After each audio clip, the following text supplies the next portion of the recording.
कहानी की शुरुआत में हम देखते हैं कि माया और उसका बॉयफ्रेंड रयान अपने 2923 दिनों के रिश्ते को सेलिब्रेट करने के लिए एक सुनसान जगह पर बने पुराने कैबिन को किराए पर लेते हैं ताकि वो एक शांत और रोमांटिक समय बिता सकें। लेकिन वहां पहुंचने से पहले उन्हें खाना खाना होता है, इसलिए दोनों शहर के इकलौते रेस्टोरेंट में जाते हैं। वहां के लोग उन्हें अजीब नजरों से देखते हैं, जैसे उन्हें उनका आना पसंद नहीं आया हो। माहौल ठंडा और शक से भरा होता है। दोनों जल्दी जल्दी खाना खत्म करते हैं और निकलते हैं, लेकिन उनकी कार स्टार्ट नहीं होती। मजबूरी में वो एक मैकेनिक के पास जाते हैं जो बताता है कि गाड़ी ठीक होने में समय लगेगा। तभी रेस्टोरेंट की वेट्रेस शैली उन्हें ऑफर देती है कि वो उन्हें उनके कैबिन तक छोड़ सकती है। माया बिना ज्यादा सोचे उसकी मदद मान लेती है। काफी मुश्किलों के बाद दोनों उस वीरान कैबिन तक पहुंच जाते हैं। रात को माया अपनी बहन को फोन करके बताती है कि वो सुरक्षित पहुंच गई है, लेकिन उसे ये नहीं पता होता कि जंगल में कोई उनकी हर हरकत पर नजर रख रहा है। आधी रात को दोनों रोमांटिक होने ही वाले होते हैं कि अचानक दरवाजे पर जोर जोर से दस्तक होने लगती है। रयान दरवाजा खोलता है,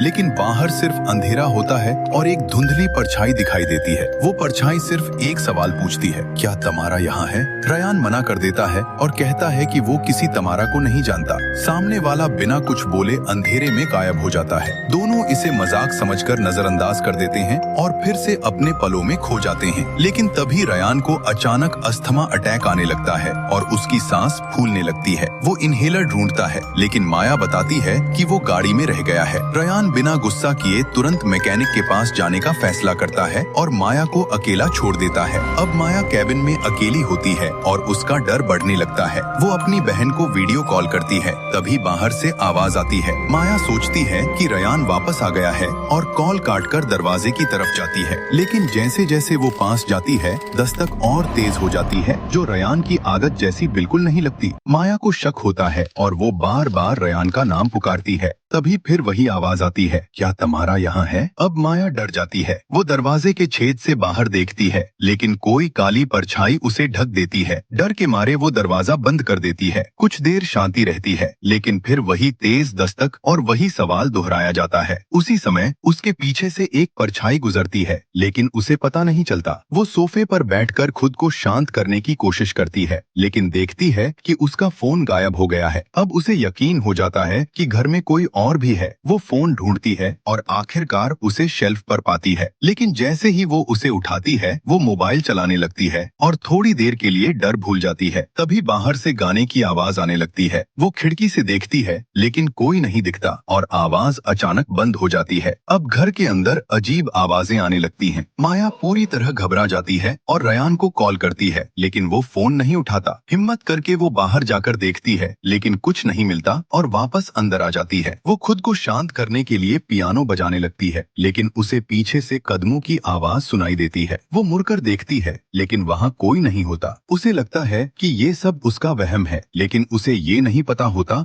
कि उसके पीछे लगे शीशे में एक नकाब पहना हुआ इंसान दिखाई दे रहा है। इसके बाद वो नहाने चली जाती है, लेकिन खतरा उसके बहुत करीब होता है। उसे लगता है कि उसने किसी को देखा, लेकिन मुड़ने पर कोई नहीं मिलता। अब उसका डर और बढ़ जाता है। वो बाहर आकर बाल सुखाती है। तभी अचानक पूरी कैबिन की बिजली चली जाती है। वो मोबाइल की रोशनी में टॉर्च ढूंढने लगती है। तभी अंधेरे में आवाज आती है और वो धीरे धीरे लिविंग रूम में जाती है। सब कुछ सामान्य दिखता है, लेकिन माहौल बहुत डरावना होता है। घबराहट में उसका फोन गिर जाता है और जैसे ही वो उठती है, उसके सामने अचानक एक डरावना गुड़िया जैसा चेहरा आ जाता है। वो डर के मारे भागती है और ऊपर वाले कमरे में जाकर छिप जाती है। वो कांप रही होती है और बाहर किसी के कदमों की आवाज धीरे धीरे पास आती है, जैसे कोई हर कमरे को चेक कर रहा हो। अचानक दरवाजा खुलने लगता है, लेकिन अंदर आने वाला रयान होता है। माया उसे सब कुछ बताती है और कहती है कि घर में कोई और है जो गुड़िया जैसा मास्क पहने हुए है। रयान उसे शांत करता है, नीचे जाकर बिजली चालू करता है और कहता है कि ये सब सिर्फ डर और तनाव की वजह से हुआ भ्रम है। वो बताता है कि गुड़िया वाला चेहरा असल में दीवार पर लगी पेंटिंग थी। माया थोड़ी शांत हो जाती है,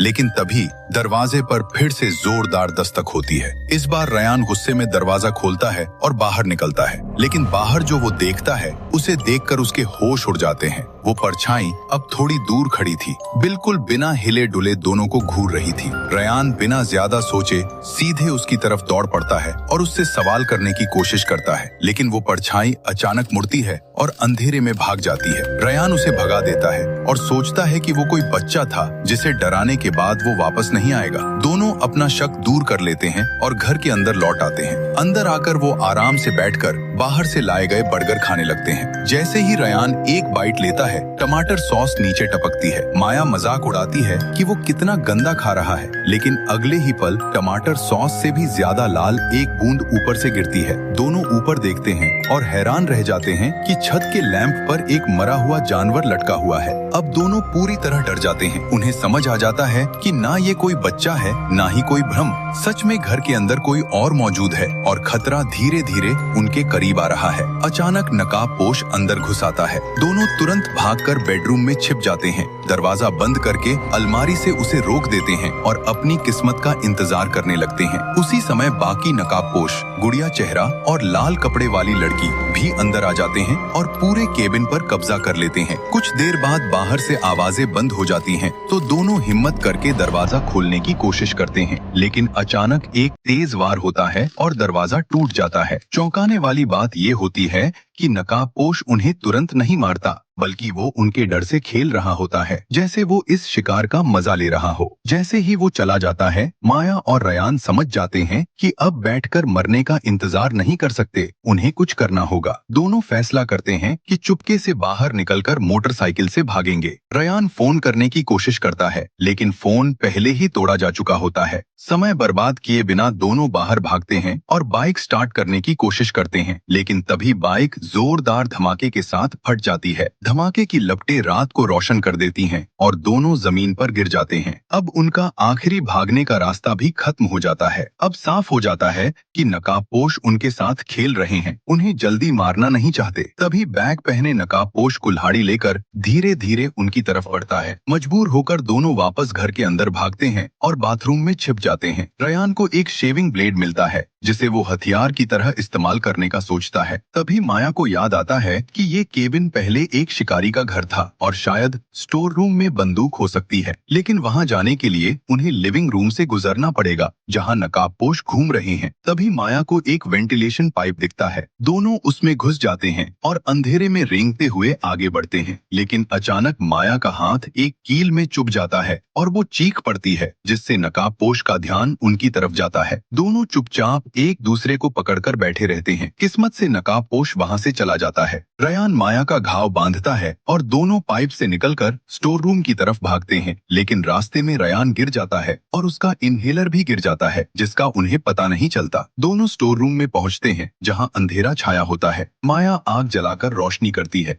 लेकिन उनके पीछे ही लाल कपड़े वाली लड़की खड़ी होती है, जिसका उन्हें पता नहीं चलता। वो हथियार ढूंढते हैं, लेकिन सिर्फ एक लोहे की रॉड मिलती है। रयान समझ जाता है कि इससे वो ज्यादा देर नहीं टिक पाएंगे। वो माया को नीचे रुकने को कहता है और खुद ऊपर बंदूक ढूंढने जाता है, लेकिन जैसे ही वो जाता है, माया पर हमला हो जाता है। अच्छी बात ये होती है कि रयान बंदूक लेकर लौटता है और नकाबपोश को भगा देता है। अब दोनों के पास हथियार होता है और वो भागने का फैसला करते हैं। जैसे ही वो बाहर निकलते हैं, रयान को आवाज सुनाई देती है और वो गोली चला देता है। गोली लगते ही सामने वाला गिर जाता है, लेकिन पास जाकर देखने पर पता चलता है कि वो कोई नकाबपोश नहीं, बल्कि उनका मकान मालिक था। रयान टूट जाता है क्योंकि उसने एक बेगुनाह इंसान को मार दिया होता है और गोली की आवाज से उनकी लोकेशन भी सामने आ जाती है। दोनों जल्दी से कार में बैठते हैं और वहां से भागने की कोशिश करते हैं। उन्हें एक फोन भी मिलता है, लेकिन जैसे ही वो कॉल करने की कोशिश करते हैं, तभी एक नकाबपोश गाड़ी से टक्कर मार देता है। कार खराब हो जाती है। माया किसी तरह बाहर निकल जाती है, लेकिन रयान की टांग फंस जाती है और वो बाहर नहीं निकल पाता। मजबूरी में वो माया को भागने के लिए कहती है और खुद रुककर लड़ने का फैसला करती है। माया जंगल में भागती है और पीछे से गुड़िया मास्क वाला उसका पीछा करता है। वो पत्तों के नीचे छिप जाती है और किसी तरह बच जाती है। फिर वो पुलिस को कॉल करती है, लेकिन सिग्नल कमजोर होने की वजह से उसकी आवाज ठीक से नहीं पहुंचती। जैसे ही वो उठती है, उसे एक सूखी लाश दिखाई देती है, जिससे पता चलता है कि वो पहली शिकार नहीं है। किस्मत से पुलिस उसकी लोकेशन ट्रेस कर लेती है और मदद के लिए निकल पड़ती है। माया रयान को ढूंढने लगती है, लेकिन तभी उस पर हमला होता है और उसे बेहोश करके वापस केबिन में ले जाया जाता है। उधर रयान माया को पुकारता है, लेकिन उसकी आवाज नकाबपोशों तक पहुंच जाती है। जब लाल कपड़े वाली लड़की वहां पहुंचती है तो रयान उसे बंदूक दिखाकर माया के बारे में पूछता है, लेकिन वो लड़की बिल्कुल नहीं डरती बल्कि मुस्कुराती है, जैसे उसे पता हो कि बंदूक में गोली नहीं है। तभी पीछे से बैग वाला नकाबपोश आता है और रयान को बेहोश कर देता है। दोनों को पकड़कर कुर्सियों से बांध दिया जाता है। अब दोनों रोते हुए एक दूसरे से अपनी गलतियां और प्यार जताने लगते हैं। रयान को लगता है कि वो अब सुबह नहीं देख पाएगा, इसलिए वो माया को प्रपोज कर देता है। माया रोते हुए हाँ कह देती है, लेकिन तभी नकाबपोश अचानक रयान के पेट में चाकू घोंप देता है। रयान जमीन पर गिर जाता है और बेहोश होने लगता है। फिर माया को भी घायल कर दिया जाता है। जैसे ही वो दोनों को खत्म करने वाले होते हैं, तभी दूर से पुलिस की गाड़ियों की आवाज सुनाई देती है। तीनों हमलावर तुरंत वहाँ से भाग जाते हैं। रास्ते में उनकी गाड़ी पुलिस की गाड़ी से टकराने से बचते हुए निकल जाती है। आखिरकार माया और रयान को अस्पताल ले जाया जाता है और इसी के साथ ये मजेदार कहानी यहीं पर खत्म हो जाती है। आगे माया और रयान के साथ क्या हुआ जानने के लिए चैनल को सब्सक्राइब करके कमेंट में पार्ट 2 जरूर लिख दे, ताकि मैं इस मूवी के पार्ट 2 का एक्सप्लेनेशन जल्दी से जल्दी लेकर आऊं।